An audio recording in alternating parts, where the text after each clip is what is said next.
5 నెలల పసికందు భవిష్యత్తుపై ఎన్నో ఆశలు పెట్టుకున్న యువతీ యువకులు, కుటుంబానికి వెన్నెముకగా నిలిచే కష్టజీవులు. ఇలాంటి వారి కలలు తెల్లారేలోగా కడతేరాయి. ప్రైవేట్ ట్రావెల్స్ బస్సులో రాత్రి నిద్రించిన ప్రయాణికులు అగ్ని ప్రమాదానికి గురై శాశ్వత నిద్రలోకి జారుకున్నారు. మార్కాపురం జిల్లాలో ట్రావెల్స్ బస్సు టిప్పర్ ఢీకొని 14 మంది సజీవ దహనమయ్యారు. 27 మంది గాయాలతో బయటపడ్డారు. సాఫీగా సాగుతున్న ప్రయాణం. బస్సులో హాయిగా నిద్రిస్తున్న ప్రయాణికులు. సడన్ గా పెద్ద శబ్దం. ఏం జరిగిందో గ్రహించేలోపే అగ్నికీలలు చుట్టుముట్టాయి. గాఢ నిద్ర నుంచి మేల్కొనేలోపే బస్సంతా వ్యాపించాయి. బస్సు డ్రైవర్, క్లీనర్ గాయాలతో బయటపడ్డారు. నైట్ 2 మేలుకొని ఉన్నా, నిద్రపోతున్నా. తెల్లవారు లేచేలాక ఇంకా బండి కాలిపోతా ఉంది. నేను ముందు క్యాబిన్ లో ఉన్నా. క్యాబిన్ కాలి కింద పడినా. నేను అంటే కింద పడితే రోడ్డుకి ఒక అడుగు ఎత్తే రోడ్డు ముందున్నా. ఎమ్మటే ముందుకెళ్ళి చొక్కా కాలుతుంది. డీజిల్ పడేలాక కాలింది. షర్ట్ కాడేలాక బ్యాక్ సైడ్ కాలిపోయింది. పల్లెల్లో ఆగేది, రిపేర్ చేయించుకున్నాము, అయిపోయింది. బయలుదేరుతున్నా వస్తున్నా సంగతి జరిగింది. లోపల అది సిలిండర్ ఉన్నాయి, అది ఎమర్జెన్సీ. అది ఎమర్జెన్సీ డోర్ కాడ ఒకటి, ఫ్రంట్ ఒకటి ఉంది. అంటే బండి కాలంటే పొగ వచ్చింది కదా, పొగలో వీళ్ళకి ఏం అర్థం కాలేదు ప్యాసింజర్. అందువల్ల ఇట్లా. ఈ ప్రమాదానికి ముందు రోజు అంటే బుధవారం సాయంత్రం 5:30కు హరికృష్ణ ట్రావెల్స్ బస్ తెలంగాణలోని జగిత్యాల నుంచి నెల్లూరు జిల్లా కలిగిరి బయలుదేరింది. గురువారం ఉదయం 5:30-6 గంటల మధ్య మార్కాపురం మండలం రాయవరం సమీపంలోని పలకల క్వారీల వద్దకు చేరుకుంది. ఆ సమయంలో చీమకుర్తి నుంచి మార్కాపురం వైపు కంకర లోడ్తో వెళ్తున్న టిప్పర్ను ఢీకొట్టింది. బస్సు ముందు భాగం నుజ్జునుజ్జవగా టిప్పర్ రోడ్డుకు అడ్డంగా పడింది. 2 వాహనాల్లోని ఇంధనం లీకైంది. అగ్గిరాజుకుంది. క్షణాల్లో మంటలు వ్యాపించాయి. పెద్ద ఎత్తున ఎగసిపడ్డాయి. స్లీపర్ కమ్ సీటింగ్ బస్ కావడంతో పైనున్నవారు కిందకు దిగలేకపోయారు. కొంతమంది అద్దాలు పగలగొట్టుకుని బయటకు దూకేయగా అలా చేయటానికి వీలు పడని వాళ్లు మంటల్లో సజీవ దహనమయ్యారు.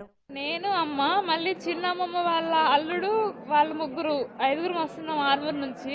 2 చనిపోయారు. చల్లగిరిగల కనిగిరి. నేను అమ్మని లాక్కున్నా, అన్నని లాక్కున్నా. ఇంక వాళ్ళిద్దరు నాకు దక్కలా. ఇంకా మంటలు వచ్చాయి. అమ్మ నిద్రపోతుంది. అమ్మ అన్న అంతే. ఇంకా నేను బయటకి ఇంకో ఎవరి వల్ల కాదు. ఒక అన్నయ్య నేను కలిపి పగలగొట్టి నేను దూకా. అమ్మని ఎత్తుకున్న. అమ్మ ల్యాప్టాప్ కోసమే వెనక్కి వెళ్ళింది. ఇంక అమ్మని అందుకున్న లాస్ట్ అమ్మనే. ఇంక అమ్మతోటే లాస్ట్. ఇంక బస్ పేలిపోయింది. నా ల్యాప్టాప్ పోయింది. నా దెబ్బలు తగ్గుతాయి. కనిగిరి సార్. అమ్మ కొంచెం హెల్త్ బాగాలేదు. హాస్పిటల్కి తీసుకెళ్ళి సండే కాలేజ్కి వెళ్దామని తీసుకొని వచ్చా అమ్మని. మధ్యలోనే ఇట్లా అయిపోయింది. ఆపారు సార్ బస్ని రిపేర్ అని 3-4 టైమ్స్. కానీ వాళ్ళు చెప్పాలి కదా సార్ బస్ రిపేర్లో ఉందని. హాఫ్ అన్ అవర్ ముందు ఆపారు. ఒక 1 అవర్ దాకా ఛాయ్ తాగమని. అప్పుడు కూడా చెప్పలేదు సార్ బస్ రిపేర్లో ఉందని. పోలీసులు, అగ్నిమాపక సిబ్బంది ఘటనాస్థలికి చేరుకునేలోపే బస్ పూర్తిగా దగ్ధమైంది. కొందరి శరీరాలు గుర్తుపట్టలేనంతగా కాలిపోయాయి. మాంసపు ముద్దలే మిగిలాయి.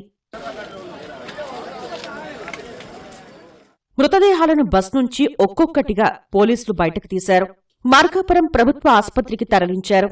DNA టెస్టుల ఆధారంగా బంధువులకు వాటిని అప్పగించనున్నారు.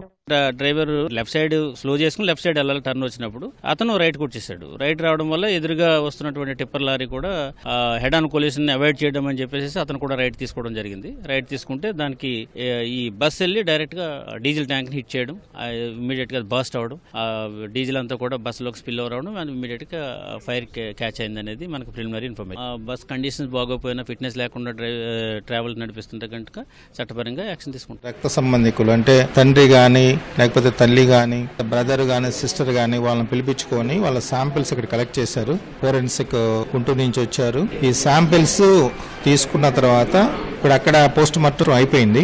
ఆ శాంపిల్స్ కూడా తీసుకుని 2 ల్యాబ్కి పంపించి రేపు రిజల్ట్స్ వస్తాయి.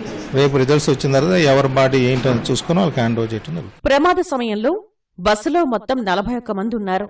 మృతులను అంబటి అనిల్, లియో, బండారి పద్మ, ముత్తంగి వెంకటేశ్వర్లు, తమ్మశెట్టి పిచ్చమ్మ, రుక్మిణి, ఉప్పు రమాదేవి, పొదిలి మహేంద్ర, ప్రభావతి, కత్తి జయరాములు, ఆత్మకూరు చిన్న, దేవేంద్ర రామయ్య, చైత్ర, జ్యోతిగా గుర్తించారు.